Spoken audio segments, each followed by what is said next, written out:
Good morning students. आज का हमारा टॉपिक है magnetic hysteresis curve and magnetic hysteresis. तो देखिए, मैग्नेटिक हिस्टैरिसीस कर्व जो है वो किसी फेरोमैग्नेटिक मटेरियल के लिए magnetising field intensity H and magnetic induction B के बीच में ड्रॉ किया गया कर्व होता है। Curve drawn between magnetising field intensity और magnetic intensity H and magnetic induction और magnetic field B is known as magnetic hysteresis curve. Clear है? किसके लिए? किसी फेरोमैग्नेटिक मटेरियल के लिए, किसी फेरोमैग्नेटिक मटेरियल के लिए। अब देखिए, यहाँ एक वर्ड और आया है मैग्नेटिक हिस्टैरिसीस। तो ये मैग्नेटिक हिस्टैरिसीस वर्ड जो है उसका मीनिंग हमें तब समझ आएगा जब हम इस कर्व को देख लेंगे। तो सबसे पहले हम बात करते हैं कि फेरोमैग्नेटिक मटेरियल के लिए ये कर्व किस तरीके से आया है। तो देखिए, इसके लिए हम मैग्नेटाइज करेंगे किसी फेरोमैग्नेटिक मटेरियल को। ये मैग्नेटाइजेशन डीमैग्नेटाइजेशन कर्व भी है। इसमें हम फेरोमैग्नेटिक मटेरियल को मैग्नेटाइज कर रहे हैं, फिर डीमैग्नेटाइज कर रहे हैं, फिर मैग्नेटाइज कर रहे हैं, फिर डीमैग्नेटाइज कर रहे हैं। इस तरीके से एक पूरा एक साइकिल चलता है मैग्नेटाइजेशन डीमैग्नेटाइजेशन के लिए। ये पूरा एक साइकिल है, यहाँ से स्टार्ट होकर यहाँ तक का। इसको हम पूरा एक साइकिल बोलते हैं। One cycle of magnetisation of ferromagnetic material और फेरोमैग्नेटिक सैंपल। तो देखिए, हमारे पास कोई फेरोमैग्नेटिक सैंपल है, उस सैंपल को हमें मैग्नेटाइज करना है। स्टार्टिंग में हम अनमैग्नेटाइज सैंपल ले रहे हैं। वो जो फेरोमैग्नेटिक मटेरियल हमने लिया है वो अनमैग्नेटाइज्ड स्टेट में लिया है। ओ पॉइंट पर देखिए, H का वैल्यू भी ज़ीरो है, B का वैल्यू भी ज़ीरो है। इट मीन्स जब हमने कोई एक्सटर्नल फील्ड अप्लाई नहीं किया है, ये मैग्नेटाइजिंग फील्ड इंटेंसिटी है, इसको आप एक्सटर्नल फील्ड अज्यूम करके चलिए। इसके कारण इस एक्सटर्नल फील्ड की प्रेजेंस में वो मैग्नेटाइज्ड होगा और उसमें मैग्नेटिक इंडक्शन इंड्यूस होगा B। क्लियर बात? ये जो BH कर्व है उसके प्लेस पे हम IH कर्व भी ड्रॉ कर सकते हैं। I for intensity of magnetization, capital IH curve, ये BH कर्व है। इस टॉपिक के लास्ट में हम IH कर्व की भी बात करेंगे। यहाँ फिलहाल आप BH कर्व को अज्यूम करके चलिए, curve between B and H। तो देखिए, जब H का वैल्यू ज़ीरो है तो B का वैल्यू भी ज़ीरो है, लेकिन H का वैल्यू जब हम इंक्रीज़ करने लगते हैं, देखिए ये जो कर्व है O से A तक का, इस कर्व पर H का वैल्यू जो है वो कंटिन्यूसली इंक्रीज हो रहा है। तो H का वैल्यू कंटिन्यूसली इंक्रीज़ किए जाने पर B का वैल्यू भी कंटिन्यूसली इंक्रीज होता है नॉन लीनियरली। देखिए, ये स्ट्रेट लाइन की फॉर्म में नहीं है, ये कर्व शेप में है। It means B and H के बीच में यहाँ नॉन लीनियर रिलेशनशिप है। क्लियर बात? स्टार्टिंग में सैंपल हमने अनमैग्नेटाइज्ड लिया है, अब उसको हम मैग्नेटाइज करते हैं। तो उसके लिए हम एक्सटर्नल मैग्नेटाइजिंग फील्ड अप्लाई करते हैं H। तो H का वैल्यू जब इंक्रीज करते जाते हैं तो मैग्नेटिक इंडक्शन और मैग्नेटिक फील्ड का वैल्यू भी इंक्रीज होता जाएगा। और H के एक वैल्यू पर आकर देखिए, H का वैल्यू इंक्रीज करते जा रहे हैं, तो H के इस वैल्यू के करस्पॉन्डिंग वो जो सैंपल है वो मैग्नेटिकली सेचुरेट हो जाएगा। इट मीन्स अब इससे आगे आप H का वैल्यू और इंक्रीज करेंगे तो भी उस सैंपल में मैग्नेटिक इंडक्शन B का वैल्यू इंक्रीज नहीं होगा। इट मीन्स उसमें जितनी भी डोमेन्स थी, फेरोमैग्नेटिक मटेरियल में जितनी भी डोमेन्स थी, वो एक्सटर्नल फील्ड कैपिटल H की डायरेक्शन में अलाइन हो चुकी है पूरी डोमेन्स। तो अब और कोई पॉसिबिलिटी नहीं है, अब और पॉसिबिलिटी नहीं है उस मटेरियल को, उस सैंपल को मैग्नेटाइज्ड किए जाने की। इससे ज़्यादा वो मैग्नेटाइज नहीं हो सकता है। जितना मैग्नेटाइज वो हो सकता था उतना वो हो चुका पॉइंट ए पर। इसीलिए हमने यहाँ सेचुरेशन बताया है। ये मैग्नेटिकली सेचुरेट हो गया है यहाँ पर आकर। अब इससे आगे H को इंक्रीज भी करेंगे तो भी B का वैल्यू इंक्रीज नहीं होगा। क्लियर है बात? अब देखिए, यहाँ से यहाँ तक ये जो कर्व है ये तो मैग्नेटाइजेशन कर्व है, हमने उसको मैग्नेटाइज कर लिया है जितना वो हो सकता था। अब हम वापस उसको डीमैग्नेटाइज करते हैं। तो डीमैग्नेटाइज करने के लिए H का वैल्यू वापस डिक्रीज करते हैं। देखिए, इधर पीछे आते हैं। अभी यहाँ से हम यहाँ गए हैं तो H का वैल्यू यहाँ से यहाँ तक आ गया। H का वैल्यू इंक्रीज किया था, H का वैल्यू इंक्रीज करने पर B का वैल्यू भी कंटिन्यूसली इंक्रीज हुआ। देखिए, B यहाँ तक पहुँच गया है, यहाँ से यहाँ पहुँच गया है। स्टार्टिंग में H भी जीरो था यहाँ O पॉइंट पर, बी भी 0 था। फिर जब हम यहाँ पहुँच गए ए पर, इट मीन्स एच का वैल्यू जब हमने इतना कर दिया तो उसमें बी का वैल्यू इतना हो गया है। क्लियर है बात। अब हम उसको डीमैग्नेटाइज करते हैं, उसके लिए हमें क्या करना होगा, एच का वैल्यू डिक्रीज करना होगा। तो एच का वैल्यू यहाँ ये था, इसको वापस हम डिक्रीज करते हैं। जब एच के वैल्यू को डिक्रीज करते हैं तो सैंपल जो है वो डीमैग्नेटाइज होने लगता है। It means magnetic induction B का वैल्यू डिक्रीज होने लगता है, डिक्रीज होने लगता है, डिक्रीज होने लगता है। किस कर्व के अकॉर्डिंग, कर्व ए बी के अकॉर्डिंग। लेकिन यहाँ पर आकर इस बी पॉइंट पर जब हम पहुँच गए, देखिए डिक्रीज होते हुए, बी डिक्रीज होते हुए जब यहाँ तक पहुँच गया तो यहाँ पर एच का वैल्यू, इस पॉइंट के करस्पॉन्डिंग एच का वैल्यू जो है वो 0 हो गया। इट मीन्स एक्सटर्नल फील्ड जिसकी प्रेजेंस में हमने उसको मैग्नेटाइज किया था वो रिमूव कर लिया है। एच का वैल्यू 0 होने का मीनिंग ये होगा कि एक्सटर्नल फील्ड जिसकी प्रेजेंस में वो सैंपल मैग्नेटाइज हुआ था उसको हमने रिमूव कर लिया है। लेकिन एच को रिमूव करने पर भी उसमें कुछ मैग्नेटिज्म रिमेनिंग रह गया है, शेष रह गया इतना मैग्नेटिज्म। देखिए ओ से लेकर बी तक का जो मैग्नेटिज्म है, ओ बी जो पार्ट है, ओ बी जो पार्ट है, इतना वैल्यू बी का उसमें रिमेनिंग रह गया है, शेष रह गया है, जिसको हम बोलते हैं रेटेंटिविटी। क्या बोलते हैं, रेटेंटिविटी और रेजिडुअल मैग्नेटिज्म। क्लियर है ओ बी को। अब देखिए एच का वैल्यू हमने 0 कर दिया, लेकिन फिर भी बी का वैल्यू 0 नहीं हुआ। बी का इतना वैल्यू उसमें रह गया है। ओ बी जो वैल्यू है, ओ से लेकर बी तक का जो वैल्यू है, ओ बी का इतना वैल्यू बी का उसमें रह गया है। It means external magnetising field को रिमूव करने पर भी सैंपल कंप्लीटली डीमैग्नेटाइज नहीं हुआ है। कंक्लूजन ये निकला कि फेरोमैग्नेटिक मटेरियल को हम एक बार मैग्नेटाइज कर दें, एक बार मैग्नेटाइज कर दें तो फिर वापस अगर हम मैग्नेटाइजिंग फील्ड को रिमूव भी कर दें तो भी उसमें कुछ मैग्नेटिज्म शेष रह जाता है। उसका मैग्नेटिज्म जो है वो 0 नहीं हो पाता है। क्लियर बात। उसमें जितना मैग्नेटिज्म शेष रह जाएगा, जितना मैग्नेटिक इंडक्शन शेष रह जाएगा एच 0 करने के बाद भी, उसको हम बोलते हैं रेटेंटिविटी और रेजिडुअल मैग्नेटिज्म। क्लियर बात। तो बोर्ड एग्जाम में इसकी डेफिनेशन पूछी जाती है रेटेंटिविटी की, जो कि अगले पेज पे लिखी हुई है, मैंने बता दी है। अब देखिए अगर उस सैंपल को हमें कम्प्लीटली डीमैग्नेटाइज करना है तो एच को आपने 0 कर दिया है, तब भी सैंपल कम्प्लीटली डीमैग्नेटाइज नहीं हुआ है, उसमें इतना मैग्नेटिज्म रिमेनिंग रह गया है। अब आपको इस मैग्नेटिज्म को 0 करना है तो एच की डायरेक्शन अपोजिट करनी होगी, एच अपोजिट डायरेक्शन में अप्लाई करना होगा। तो एच की डायरेक्शन को आपने रिवर्स कर दिया है। यहाँ पर देखिए एच की डायरेक्शन को आपने इधर रिवर्स किया है, तो एच अपोजिट डायरेक्शन में जब अप्लाई करेंगे तो जो डोमेन्स है वो एच की डायरेक्शन में अलाइन होने लगेगी। इट मीन्स पहले हमने अज्यूम कीजिए कि पहले एच की डायरेक्शन इधर थी तो सारी डोमेन्स इस ओर अलाइन हुई थी। अब जब हम एच की डायरेक्शन इस ओर कर देंगे, अपोजिट कर देंगे, तो अब डोमेन्स जो है वो इस ओर से इस ओर अलाइन होने लगेगी। तो इस ओर से इस ओर अलाइन होने में बीच में 0 की स्टेट भी आएगी। तो देखिए बी का वैल्यू, ये जो बी का वैल्यू है वो कंटिन्यूसली डिक्रीज होते हुए इस सी पॉइंट पर आकर मैग्नेटिक इंडक्शन जो है बी का वैल्यू है वो 0 हो गया है।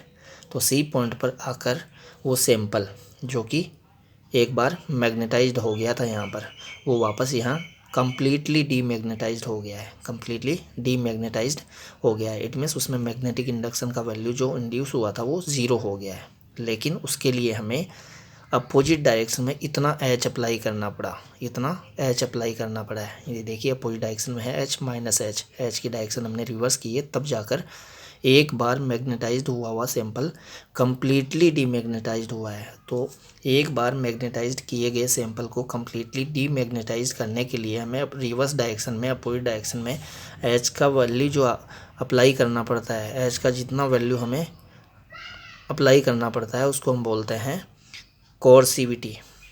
कोर्सिविटी क्लियर है। तो कोर्सिविटी भी बोर्ड एग्जाम में पूछी जाती है, आपको ध्यान होना चाहिए कोर्सिविटी क्या होती है। तो कोर्सिविटी मैंने किसको बोला कि रिवर्स डायरेक्शन में, अपोजिट डायरेक्शन में एच का वह वैल्यू जो अप्लाई करने पर एक बार मैग्नेटाइज्ड हुआ सैंपल कम्प्लीटली डीमैग्नेटाइज्ड हो जाए, तो उस वैल्यू को, एच के उसी रिवर्स वैल्यू को हम क्या बोलते हैं, कोर्सिविटी बोलते हैं। क्लियर है बात। तो ये रेटेंटिविटी था, ये कोर्सिविटी है। अब देखिए यहाँ पर बी जीरो हो गया है, बी का वैल्यू देखिए यहाँ पर जीरो हो गया है, लेकिन एच का वैल्यू हमने यहाँ तक नेगेटिव डायरेक्शन में एच का इतना वैल्यू अप्लाई कर दिया है। अब एच के वैल्यू को इंक्रीज करते जाइए, आप एच के वैल्यू को कंटिन्यूसली इंक्रीज करते जाइए, तो वो जो सैंपल है वो अब अपोजिट डायरेक्शन में मैग्नेटाइज होने लगता है। अपोजिट डायरेक्शन में यहाँ देखिए बी का वैल्यू जीरो हो गया था इस पॉइंट पर, अब बी का वैल्यू इधर अपोजिट डायरेक्शन में नेगेटिव डायरेक्शन में कंटिन्यूसली इंक्रीज होने लगता है। कब? जब हम रिवर्स डायरेक्शन में एच के वैल्यू को इंक्रीज करते हैं। तो रिवर्स डायरेक्शन में एच के वैल्यू को इंक्रीज किए जाने पर सैंपल जो है वो अपोजिट डायरेक्शन में मैग्नेटाइज होने लगता है। इट मीन्स उसमें डोमेन्स पहले इस डायरेक्शन में अलाइन हुई थी अगर, तो अब डोमेन्स जो है वो इस डायरेक्शन में अलाइन होने लगेगी।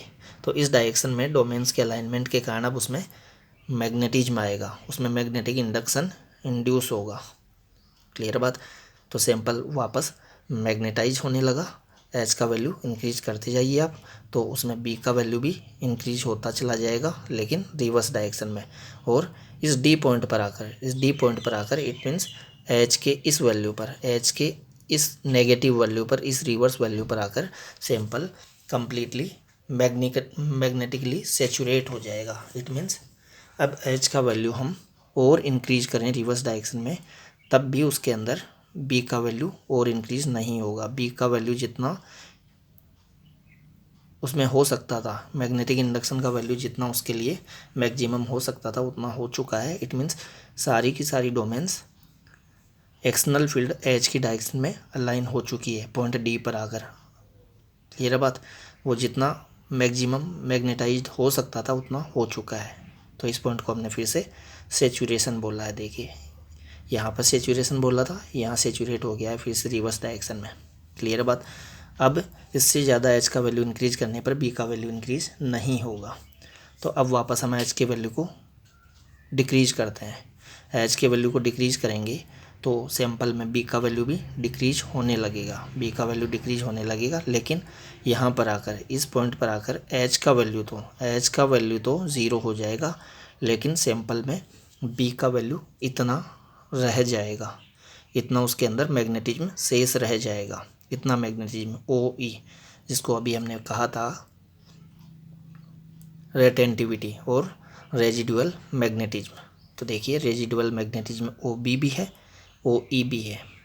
क्लियर बात? ये अपोजिट डायरेक्शन में, रिवर्स डायरेक्शन में है रेजिडुअल मैग्नेटिज्म। तो यहाँ पर एच जीरो हो गया है, इस पॉइंट के करस्पॉन्डिंग एच जीरो है, लेकिन इस पॉइंट के करस्पॉन्डिंग बी का वैल्यू जो है वो यहाँ से यहाँ तक का वैल्यू है। क्लियर बात? It means sample completely demagnetise नहीं हुआ है। अब हमें सैंपल को कम्प्लीटली डीमैग्नेटाइज करना है, तो एच की डायरेक्शन देखिए, एच यहाँ जीरो हो चुका है, इस पॉइंट के करस्पॉन्डिंग एच जीरो है। हम यहाँ से एच को डिक्रीज करते हुए यहाँ तक पहुँच गए हैं और एच का वैल्यू यहाँ पर जीरो हो चुका है, लेकिन बी का वैल्यू अभी भी जीरो नहीं हुआ है। सैंपल कम्प्लीटली डीमैग्नेटाइज नहीं हुआ है। तो सैंपल को कम्प्लीटली डीमैग्नेटाइज हमें करना है, तो हमें एच की डायरेक्शन वापस वही करनी होगी जो स्टार्टिंग में थी। इट मीन्स एच इसी डायरेक्शन में वापस लेना होगा। देखिए यहाँ से लेकर यहाँ तक एच इस डायरेक्शन में है। अब हमें इधर जब जाना होगा तो हमें एच की डायरेक्शन वापस उधर ही लेनी होगी जिस ओर हमने स्टार्टिंग में ली थी, जब वो सैंपल कम्प्लीटली डीमैग्नेटाइज था शुरू में। वहाँ पर एच जिस डायरेक्शन में था उसी डायरेक्शन में हमें एच की डायरेक्शन करनी होगी। तो एच की डायरेक्शन वापस पहले वाली डायरेक्शन कर दीजिए। क्लियर है? तो उससे वापस डोमेन्स जो है वो इस डायरेक्शन में, हमने स्टार्टिंग में ऐसे बोला था कि डोमेन्स इस ओर अरेंज हुई है, फिर इस वाले पार्ट में, इधर वाले में हमने बोला था कि डोमेन्स इस ओर अलाइन हो गई है। अब डोमेन्स का अलाइनमेंट वापस यहाँ पर जीरो जब कर दिया है तब भी पूरा अलाइनमेंट रैंडम नहीं हुआ है, तभी तो उसमें कुछ मैग्नेटाइजेशन शेष रह गया है, कुछ मैग्नेटिज्म शेष रह गया है। अब उसको पूरा हमें डीमैग्नेटाइज करना है, तो हमें एच की डायरेक्शन अपोजिट करनी होगी, जिससे डोमेन्स जो है वो उन डोमेन्स का जो नेट मोमेंट है वो ज़ीरो हो जाए। तो उसके लिए एच की डायरेक्शन वापस अपोजिट करनी होगी। एच की डायरेक्शन अपोजिट करेंगे तो देखिए बी का वैल्यू डिक्रीज हो रहा है, और यहाँ पर एफ पॉइंट पर आकर मैग्नेटिक इंडक्शन बी का वैल्यू फिर से जीरो हो गया है। क्लियर है? एच के इस वैल्यू के लिए, क्लियर है बात? अब वापस यहाँ पर सैंपल कम्प्लीटली डीमैग्नेटाइज हो गया है। अब वापस उसको हमें मैग्नेटाइज करना है साइकिल को कंप्लीट करने के लिए, तो एच का वैल्यू इंक्रीज करते जाइए इसी डायरेक्शन में। तो एच का वैल्यू इंक्रीज करेंगे तो फिर से सैंपल यहाँ पर आकर मैग्नेटिकली सेचुरेट हो जाएगा। क्लियर है। तो ये यहाँ से ए से बी, बी से सी, सी से डी, डी से ई, ई से एफ, एफ से ए, ये कंप्लीट साइकिल हो गया है मैग्नेटाइजेशन डीमैग्नेटाइजेशन के लिए। किसके लिए? फेरोमैग्नेटिक मटेरियल और फेरोमैग्नेटिक सैंपल के लिए। क्लियर है। तो इसी कर्व को इसी लूप को हम बोलते हैं बी एच लूप और बी एच कर्व। ये कर्व जो है वही है मैग्नेटिक हिस्टैरिसीस कर्व। अब देखिए इसमें हिस्टैरिसीस वर्ड का मीनिंग क्या है। हिस्टैरिसीस वर्ड का मीनिंग है डिलेड, DELAYED। देखिए हिस्टैरिसीस का मीनिंग यहाँ समझिए। हमने कम्प्लीटली डीमैग्नेटाइज सैंपल लिया था स्टार्टिंग में, यहाँ पर उस सैंपल में कोई मैग्नेटाइजेशन नहीं था, वो मैग्नेटाइज्ड नहीं था। फिर हमने उसको मैग्नेटाइज्ड किया है, यहाँ पर वो आकर कम्प्लीटली मैग्नेटाइज्ड हो गया है। क्लियर है। अब उसको वापस हम डीमैग्नेटाइज करने लगे थे एच के वैल्यू को डिक्रीज करके, तो पॉइंट बी पर आकर एच का वैल्यू तो जीरो हो गया है, लेकिन सैंपल में इतना रेजिडुअल मैग्नेटिज्म रह गया है, इतना। क्लियर है। It means external magnetising field का वैल्यू जीरो कर देने पर भी, एक्सटर्नल मैग्नेटाइजिंग फील्ड को रिमूव कर लेने पर भी उसमें कुछ मैग्नेटिज्म रिमेनिंग रह गया है, शेष रह गया है, वो कम्प्लीटली डीमैग्नेटाइज नहीं हुआ है एच इक्वल टू जीरो हो जाने पर भी। क्लियर बात। इट मीन्स बी पीछे रह गया है किससे? एच से। देखिए यहाँ पर स्टार्टिंग से बात करते हैं, यहाँ एच भी जीरो था, बी भी जीरो था, फिर हम एच को कंटिन्यूसली इंक्रीज कर देते तो बी भी कंटिन्यूसली इंक्रीज हुआ, फिर यहाँ पर आकर सैंपल कम मैग्नेटिकली सेचुरेट हो गया। अब देखिए वापस जब हम एच को डिक्रीज करने लगे तो एच यहाँ बी पॉइंट के करस्पॉन्डिंग अगर जब जीरो हो गया है तो फिर बी भी तो जीरो हो जाना चाहिए था, क्योंकि स्टार्टिंग में एच भी जीरो था, बी भी जीरो था। फिर हमने उसको मैग्नेटाइज कर लिया है, फिर वापस डीमैग्नेटाइज करेंगे तो जब एच को जीरो कर देंगे तो बी भी तो जीरो हो जाना चाहिए था, क्योंकि शुरू में एच जीरो था तो बी भी जीरो था। अब वापस हम उसको डीमैग्नेटाइज करने के लिए एच जब जीरो कर देंगे तो बी भी जीरो हो जाना चाहिए, लेकिन देखिए बी जीरो नहीं हुआ, एच जीरो हो जाने पर भी बी का इतना वैल्यू उसमें रह गया है, इतना वैल्यू, जिसको हम रेटेंटिविटी बोल रहे हैं। तो कौन पीछे रह गया है? बी पीछे रह जाता है। बी पीछे रह जाता है किससे? एच से। इसीलिए हम बोल रहे हैं पीछे रह जाने को यहाँ बोल रहे हैं हिस्टैरिसीस, हिस्टैरिसीस, मैग्नेटिक हिस्टैरिसीस।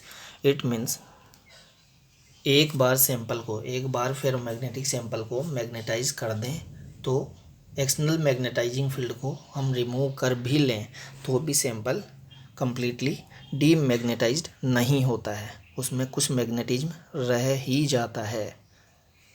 इसी को हम बोल रहे हैं magnetic hysteresis, magnetic hysteresis.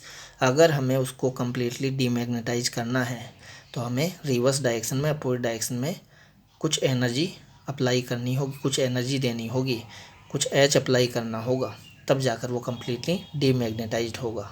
Clear है बात। फिर यहाँ कम्प्लीटली मैग्नेटाइज हो गया था, उसको वापस फिर से कम्प्लीटली डीमैग्नेटाइज करने के लिए देखिए हमने इस डायरेक्शन में फिर से एच अप्लाई किया है। इट मीन्स एक बार सैंपल मैग्नेटाइज्ड हो जाए तो एक्सटर्नल मैग्नेटाइजिंग फील्ड को रिमूव कर लेने पर भी वो कम्प्लीटली डीमैग्नेटाइज नहीं होता है। ये किसके लिए बात कर रहे हैं हम? फेरोमैग्नेटिक सैंपल के लिए, फेरोमैग्नेटिक मटेरियल के लिए। इसीलिए परमानेंट मैग्नेट्स बनाने में फेरोमैग्नेटिक मटेरियल यूज में लिए जाते हैं, क्योंकि उनको एक बार हम मैग्नेटाइज कर दें फिर मैग्नेटाइजिंग फील्ड रिमूव भी कर लेते हैं तो भी उनमें मैग्नेटिज्म शेष रह जाता है, रेजिडुअल मैग्नेटिज्म उनमें रहता ही है external magnetising field H remove कर लेने के बाद भी। क्लियर है बात। तो ये जो कर्व है पूरा ए से लेकर वापस ए तक का, ABCDEFA, इसको हिस्टैरिसीस लूप बोलते हैं। यही कर्व है, BH कर्व बोल लीजिए आप इसको, मैग्नेटिक हिस्टैरिसीस कर्व बोल लीजिए। ये मैंने बताया ये कर्व हमने I एंड H के बीच में ड्रॉ करा है। अगर इसको हम B एंड H के बीच में ड्रॉ करा है, अगर इसको कैपिटल I एंड H के बीच में ड्रॉ करते तो भी शेप ऐसा ही रहता है। यही बातें हम बोलते जो इसमें सारी बोली है हमने। अब देखिए ये जो अभी टर्म्स आई है उनको मैंने यहाँ डिफाइन कर दिया है। देखिए यहाँ रेजिडुअल मैग्नेटिज्म और रेटेंटिविटी को बताया। क्या बताया? देखिए the magnetic induction left behind in the sample after the magnetising field has been removed is called residual magnetism और रेटेंटिविटी, बता दी थी अभी हमने बात। फिर यहाँ हमने कोर्सिविटी को डिफाइन किया है, the value of reverse magnetising field intensity as required for the residual magnetism of a sample to become zero is called coercivity of the sample. उसमें जो रेजिडुअल मैग्नेटिज्म शेष रह गया था सैंपल में, उसको ज़ीरो करने के लिए रिवर्स डायरेक्शन में जितना वैल्यू हमें एच का अप्लाई करना पड़ता है उसी को हम बोल रहे हैं कोर्सिविटी ऑफ द सैंपल। क्लियर बात। तो आप वीडियो को पॉज करके रीड कर सकते हैं इसको, मैंने जो एक्सप्लेन किया है वही इसमें लिखा हुआ है। यहाँ पर देखिए, यहाँ पर मैग्नेटिक हिस्टेरेसिस को डिफाइन किया है, the phenomenon of lagging of magnetic induction behind the magnetising field is called hysteresis और मैग्नेटिक हिस्टेरेसिस। कौन सी फिनोमिना? मैग्नेटिक इंडक्शन बी पीछे रह जाता है किससे? Magnetising field intensity capital H से। अभी हमने कहा कि एच स्टार्टिंग में जीरो था, बी भी स्टार्टिंग में जीरो था पॉइंट ओ पर, फिर हम उसको मैग्नेटाइज करने लगे तो एच का वैल्यू हमने इंक्रीज़ करा तो उसके करस्पॉन्डिंग बी का वैल्यू भी इंक्रीज़ होने लगा और पॉइंट ए पर जाकर सैंपल मैग्नेटिकली सेचुरेट हो गया। फिर वापस हम उसको डीमैग्नेटाइज करने लगे तो एच का वैल्यू डिक्रीज़ करते हुए हम जीरो पर पहुंच गए, लेकिन बी का वैल्यू डिक्रीज़ होते हुए जीरो पर नहीं आया। बी का वैल्यू जीरो नहीं हुआ। बी का कितना वैल्यू बच गया सैंपल में? ओ बी जो कर्व में जो ओ बी पार्ट हमने दिखा रखा उतना वैल्यू उसमें शेष रह गया, जिसको हमने रेजिडुअल मैग्नेटिज्म और रेटेंटिविटी बोला था अभी। क्लियर है बात। तो उस रेटेंटिविटी को जीरो करने के लिए तो हमें रिवर्स डायरेक्शन में एच अप्लाई करना पड़ता है। एच को जीरो करने पर रेटेंटिविटी जीरो नहीं होती है। तो उसी फिनोमिना को बोल रहे हैं हम यहाँ पर, कौन सा? Magnetic hysteresis. The phenomena of lagging of magnetic induction behind the magnetising field is called hysteresis. वो पीछे रह गया है, ऐसा क्यों कहा है? क्योंकि एच जीरो कर दिया है हमने तो बी भी जीरो हो जाना चाहिए था, लेकिन एच जीरो करने पर बी जीरो नहीं हुआ है। क्यों नहीं हुआ है? क्योंकि एक बार वो डोमेन्स जो अलाइन होगी एक स्पेसिफिक डायरेक्शन में, वो उनका अलाइनमेंट वापस बिगड़ नहीं पाता है, उनका अलाइनमेंट पूरा डिस्टर्ब नहीं हो पाता है, वो रेंडमली अलाइन नहीं हो पाती है। इट मीन्स उसका मैग्नेटिक मोमेंट सैंपल का जीरो नहीं हो पाता है, उसमें कुछ मैग्नेटाइजेशन, उसमें कुछ मैग्नेटिज्म शेष रह ही जाता है। क्लियर है। अगर हमें रेटेंटिविटी को, रेजिडुअल मैग्नेटिज्म को जीरो करना है तो अपोजिट डायरेक्शन में, रिवर्स डायरेक्शन में मैग्नेटाइजिंग फील्ड इंटेंसिटी अप्लाई करनी पड़ती है, लगानी पड़ती है। क्लियर बात। देखिए यहाँ बताया, the word hysteresis originates from a Greek word meaning delayed. पीछे रह जाता है, डिले हो जाता है। कौन? बी। किससे? एच से। अब यहाँ हमने हिस्टेरेसिस लॉस की बात की है, हिस्टेरेसिस लॉस की बात की है। देखिए अभी हमने कहा कि एक बार हम सैंपल को मैग्नेटाइज कर दें, एक बार हम सैंपल को मैग्नेटाइज कर दें तो उसको वापस डीमैग्नेटाइज करने के लिए हमें रिवर्स डायरेक्शन में एच अप्लाई करना पड़ रहा है। एक बार मैग्नेटाइज कर दिया, फिर वापस उसको डीमैग्नेटाइज करने लगे तो एच जीरो कर दिया तो भी बी जीरो नहीं हुआ, बी का इतना वैल्यू उसमें रह गया। अगर उसके बी के वैल्यू को हमें जीरो करना है तो फिर हमें अपोजिट डायरेक्शन में, रिवर्स डायरेक्शन में इतना एच अप्लाई करना पड़ा है। क्लियर बात। इट मीन्स कुछ एडिशनल एनर्जी हमें खर्च करनी पड़ी है उसको कम्प्लीटली डीमैग्नेटाइज करने के लिए। अदरवाइज़ तो क्या होना चाहिए था? अदरवाइज़ तो ये होना चाहिए था कि स्टार्टिंग में एच जीरो था, स्टार्टिंग में बी भी जीरो था, फिर हमने उसको मैग्नेटाइज कर लिया है, फिर वापस डीमैग्नेटाइज करें तो एच जब जीरो कर रहे हैं तो बी जीरो हो जाना चाहिए, लेकिन बी जीरो नहीं हुआ। बी को जीरो करने के लिए हमें रिवर्स डायरेक्शन में एच अप्लाई करना पड़ा है। इट मीन्स कुछ एडिशनल एनर्जी हमें खर्च करनी पड़ी है। इट मीन्स सैंपल मैग्नेटाइजेशन के टाइम पर जितनी एनर्जी लेता है, डीमैग्नेटाइजेशन के टाइम पर उतनी एनर्जी रिलीज नहीं करता है वो। इसीलिए मैग्नेटाइजेशन डीमैग्नेटाइजेशन के एक साइकिल में कुछ एनर्जी लॉस होता है, कुछ एनर्जी लॉस होता है। उसी एनर्जी लॉस को हम बोल रहे हैं हिस्टेरेसिस लॉस। ये एनर्जी लॉस जो है वो सैंपल में हीट एनर्जी की फॉर्म में प्रोड्यूस होता है, जिसके कारण सैंपल गर्म हो जाता है। देखिए, when a ferromagnetic material is subjected to a complete cycle of magnetisation and demagnetisation. Complete cycle कहाँ से कहाँ तक, ABCDEFA, वो है complete cycle. When a ferromagnetic material is subjected to a complete cycle of magnetisation demagnetisation there is loss of energy, that is the energy given to the material during magnetization is slightly more than the received energy during demagnetization। Magnetisation के time पर वो जितनी energy लेता है sample, magnetise होने के लिए वो एनर्जी लेगा, डीमैग्नेटाइज होते समय वो एनर्जी देगा। तो मैग्नेटाइजेशन के टाइम पर वो ज़्यादा एनर्जी लेता है, डीमैग्नेटाइजेशन के टाइम पर वो कम एनर्जी प्रोवाइड करता है। तो कुछ एनर्जी लॉस होता है, तो वो जो एनर्जी लॉस है वही हीट एनर्जी की फॉर्म में सैंपल में अपीयर होता है, उसी को हम बोल रहे हैं हिस्टेरेसिस लॉस। गर्म हो जाता है इस हिस्टेरेसिस लॉस के कारण वो सैंपल फेरोमैग्नेटिक मटेरियल। क्लियर बात। तो ये तो हिस्टेरेसिस लॉस की बात हुई। अब यहाँ पे देखिए, ये जो हिस्टेरेसिस लॉस है उसका वैल्यू हम BH कर्व के एरिया से निकाल सकते हैं। BH कर्व का, BH लूप का, वो जो लूप है पूरा ए से लेकर ए तक का, ABCDEFA, BH लूप का जो एरिया है, area with in the BH loop represents the energy dissipated per unit volume. Sample जो है फेरोमैग्नेटिक सैंपल के यूनिट वॉल्यूम में कितना एनर्जी लॉस हो रहा है, कितना एनर्जी लॉस हो रहा है मैग्नेटाइजेशन डीमैग्नेटाइजेशन के एक साइकिल में, एक साइकिल में मैग्नेटाइजेशन डीमैग्नेटाइजेशन के एक कंप्लीट साइकिल में फेरोमैग्नेटिक मटेरियल के यूनिट वॉल्यूम में कितना एनर्जी लॉस हो रहा है, वो हम किससे बताएंगे, वो जो BH लूप है उस फेरोमैग्नेटिक मटेरियल के लिए उस लूप के एरिया से बताएंगे। यही हमने अगले पेज पे बोला भी है, देखिए एरिया ऑफ BH कर्व, जिसको हमने कैपिटल ऐसे बोला है, वो किसको बताएगा। देखिए वॉल्यूम का हमने डिवाइड कर दिया है तो पर यूनिट वॉल्यूम हो गया है। हिस्टेरेसिस लॉस ओवर ए कंप्लीट साइकिल, जो मैग्नेटाइजेशन डीमैग्नेटाइजेशन का एक कंप्लीट साइकिल है इससे लेकर ए तक का, उस एक कंप्लीट साइकिल में उस सैंपल में जितना हिस्टेरेसिस लॉस हुआ है वो divide by complete volume of the sample. तो ये क्या हो गया, hysteresis loss per unit volume in one cycle, एक साइकिल में। ये एक साइकिल के लिए ध्यान रखिएगा। तो यहाँ हमने लिखा है, देखिए इसको इससे मल्टीप्लाई कर दिया है, hysteresis loss over a cycle, एक साइकिल के लिए हिस्टेरेसिस लॉस, और एनर्जी लॉस कितना होगा वो किससे मिलेगा, V multiply by A, volume को मल्टीप्लाई कर दीजिए, वो BH कर्व का जो एरिया है, BH लूप का जो एरिया है उससे, तो VA के इक्वल होगा। अब ये तो एक साइकिल का हुआ। अगर हमें एक सेकंड का हिस्टेरेसिस लॉस निकालना हो पर सेकंड, एक सेकंड का हिस्टेरेसिस लॉस निकालना हो तो उसके लिए हमें देखना होगा कि एक सेकंड में मैग्नेटाइजेशन डीमैग्नेटाइजेशन के कितने साइकिल कंप्लीट होते हैं उस सैंपल में, जिसको हम फ्रीक्वेंसी बोलते हैं। एक सेकंड में जितने साइकिल कंप्लीट होंगे मैग्नेटाइजेशन डीमैग्नेटाइजेशन के, उसको हम बोलेंगे फ्रीक्वेंसी। फ्रीक्वेंसी को हमने स्मॉल n से बताया है।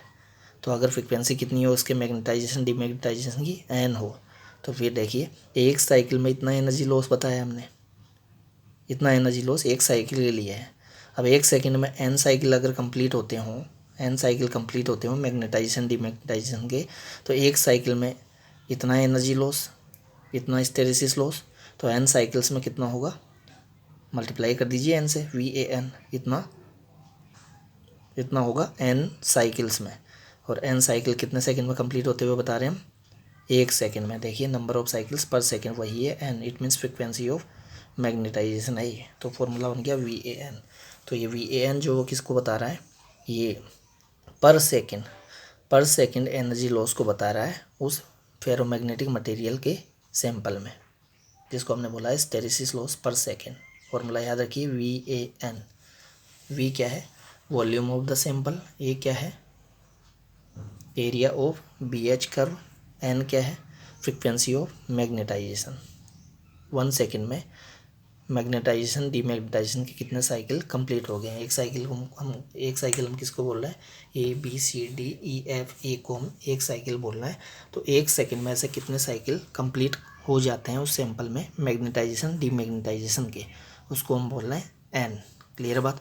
तो एक साइकिल में एनर्जी लॉस इतना, तो N साइकिल्स में एनर्जी लॉस होगा इतना, VAN। और N क्या है, एक सेकंड में नंबर ऑफ साइकिल्स है, number of cycles in 1 second, तो ये 1 सेकेंड का इट मीन्स n साइकिल्स का एनर्जी लॉस हो गया है, हिस्टैरिसीस लॉस हो गया है। क्लियर है बात, जिसको हमने जूल पर सेकेंड में बताया है। लेकिन ये जो एनर्जी है वो हीट एनर्जी की फॉर्म में सैंपल में प्रोड्यूस होती है, तो इसीलिए इसको अगर हम हीट एनर्जी की फॉर्म में कन्वर्ट करना चाहें, जो कैलोरी में बताना चाहें इस वैल्यू को, तो हमें कैपिटल जे का यहाँ डिवाइड करना होगा। कैपिटल जे क्या होता है? मैकेनिकल इक्विवेलेंट ऑफ हीट, जिसका वैल्यू हम 4.18 बताते हैं। तो 4.18 का डिवाइड करने पर ये कैलोरी पर सेकेंड हो जाएगा। क्लियर है, वो हम जानते हैं, क्लास 11 में थर्मोडायनेमिक्स हमने पढ़ा है उससे।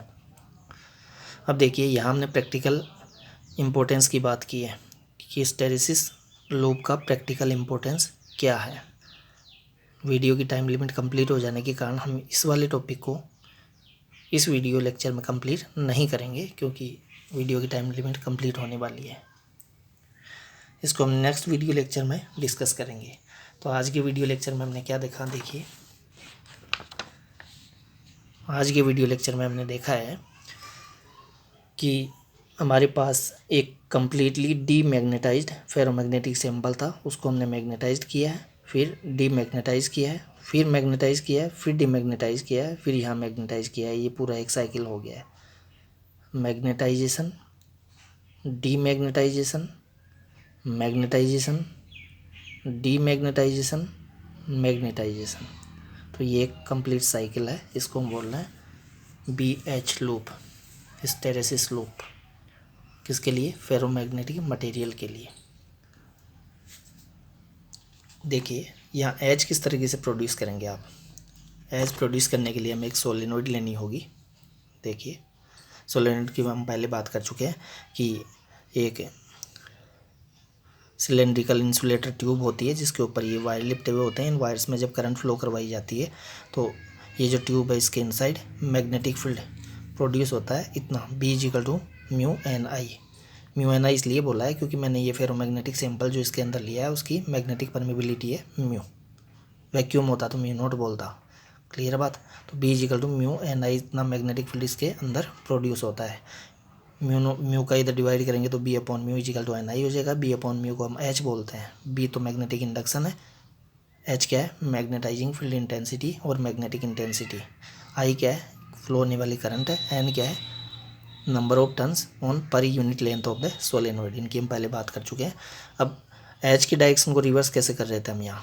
देखिए I के वैल्यू को इंक्रीज़ करने पर H का वैल्यू इंक्रीज़ हो जाएगा। तो I के वैल्यू को अगर आपको इंक्रीज़ करना है तो H के वैल्यू को इंक्रीज़ करना है तो करंट का वैल्यू इंक्रीज़ करिए। H के वैल्यू को डिक्रीज़ करना है तो करंट का वैल्यू डिक्रीज़ करिए। H की डायरेक्शन रिवर्स करनी है तो करंट की डायरेक्शन यहाँ रिवर्स कर दीजिए। इसमें फ्लो होने वाली करंट की डायरेक्शन रिवर्स करने पर H की डायरेक्शन रिवर्स हो जाएगी। तो इस तरीके से हम यहाँ कर रहे थे।